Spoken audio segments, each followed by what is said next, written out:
Audio Jungle.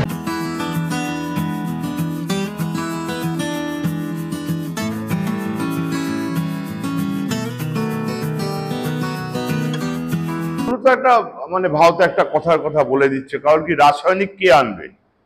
Arjun Singh তো তৃণমূলের সম্পদ ছিলেন।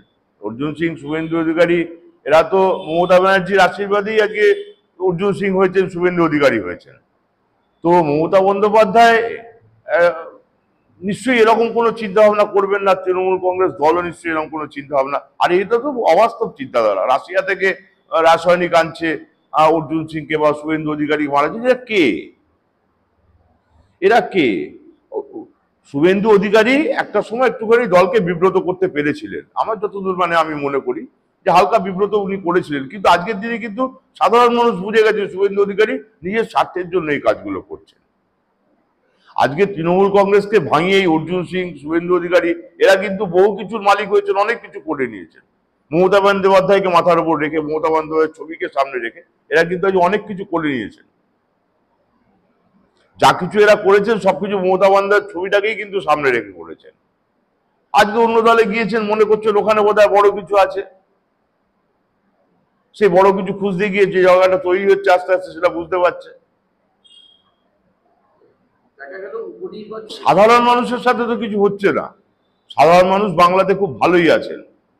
এরা যে বিভেদের রাজনীতি করছে বিজেপির যে রাজনীতির যে স্টান্ট যেটা আর কি আজকের দিনে, সেটা যেখানেই বিরোধী রাজ্য বিরোধীরা আছে সেখানেই বিরোধীদেরকে কি করে খতম করে দেওয়া হবে, এইটা চক্রান্ত তো আজকে এখান থেকে খালি দেখা যাচ্ছে না, বিভিন্ন জায়গায় যেখানেই বিরোধী আছে সেখানেই দেখুন, বিরোধী প্রধান যেখানে আছে সেখানেই তারা এই ধরনের ঘটনাগুলো ঘটাচ্ছে।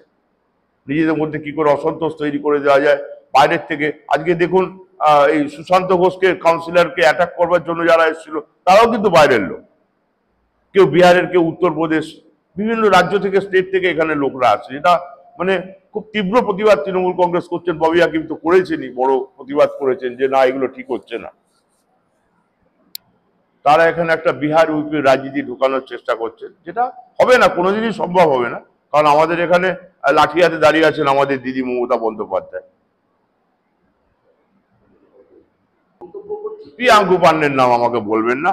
প্রিয়াঙ্কু পান্ডে কিছুদিন আগে আমাদের এই 19 সালে এসে তৃণমূলে জয়েন করলো। তার আগে তৃণমূল করতে আবার চলে গেছিল বিজেপিতে। আবার আমাদের এই মালঞ্চ বাবাতলায় সুবোধ অধিকারী প্রাথমিকেরা ছিলেন, সুবোধ অধিকারীর সাথে জয়েন করলো, হাত থেকে পতাকা নিয়ে জয়েন করলো এখানে এই মালঞ্চ বাবাতলায় যেটি আছে। আবার চলে গেছে, কিছুদিন আগে লোকসভা ভোটের আগে চলে গেছে আবার বিজেপিতে। এদের কি আছে বলুন তো? এরা এনজিও ফেনজিও চালায়। এরা কোনো রাজনৈতিক লোক বলে আমি মনে করি না। এরা কি বক্তব্য রাখছে তার কাউন্টার দেওয়া আমাদের ঠিক উচিত হবে না আর কি। এটা কারা দেখতে পাচ্ছে আমি জানি না, কিন্তু আমি তো ধরুন প্রবীণ পর্যায়ে প্রায় রয়েছি। হ্যাঁ, তো আমি তো দেখছি যে আমরা তো খুব সুন্দর তাদেরকে, তারাও আমাদের সাথে সহযোগিতা করছে, আমরাও সহযোগিতা করছি। আর 26 যদি বলেন, দলটার নাম তৃণমূল কংগ্রেস, ঘাসের ওপর জোড়া ফুল। তো ঘাস এমনই একটা জিনিস যে একটুখানি যদি জল পায় না, ও ছেয়ে যেতে বেশিক্ষণ সময় লাগে না।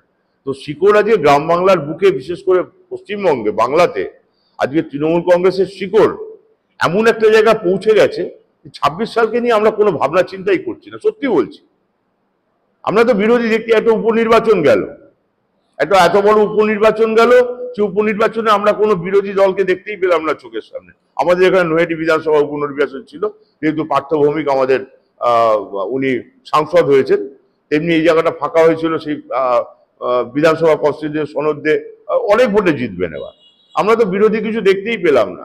জানেন, এখানে ওই গাছের মধ্যে পেরেক দিয়ে ওরা ওই ফ্লেক্স লাগাচ্ছে।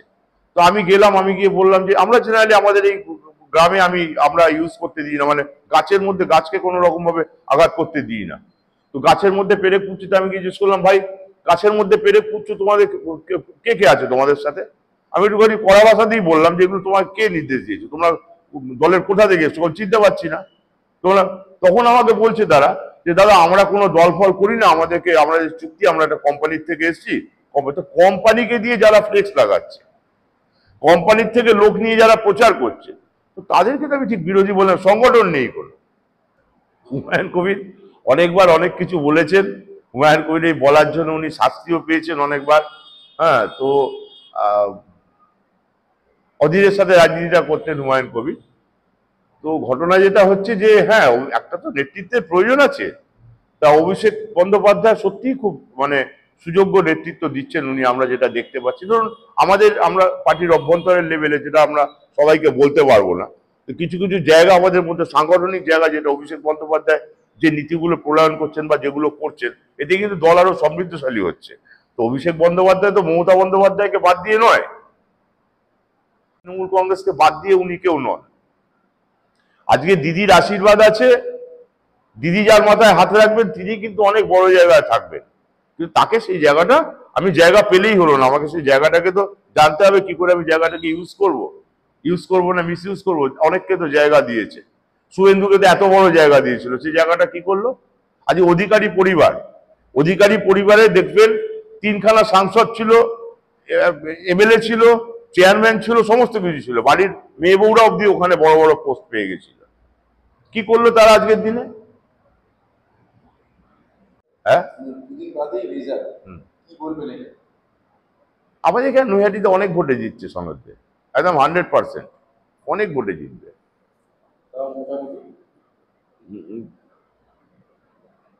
তা প্রায় ধরুন 40,000 প্লাস, 35-40,000 প্লাস ভোটে জিতবে। যে ভোটের ট্রেন্ড ছিল সেই ট্রেন্ড যদি সম্পূর্ণ ঠিক হয়, আমি তো বাড়িয়ে অনেক কিছু বলতে পারি না, আমি বলছি যেটা মানে হবেই এরকমটা বলছি আর কি, তারপরে প্লাস আরো বেশি হতে পারে। আমার নাম তীর্থ প্রতিম মুখার্জি, আমি ব্যারাকপুর 1 পঞ্চায়েত সমিতিতে আছি।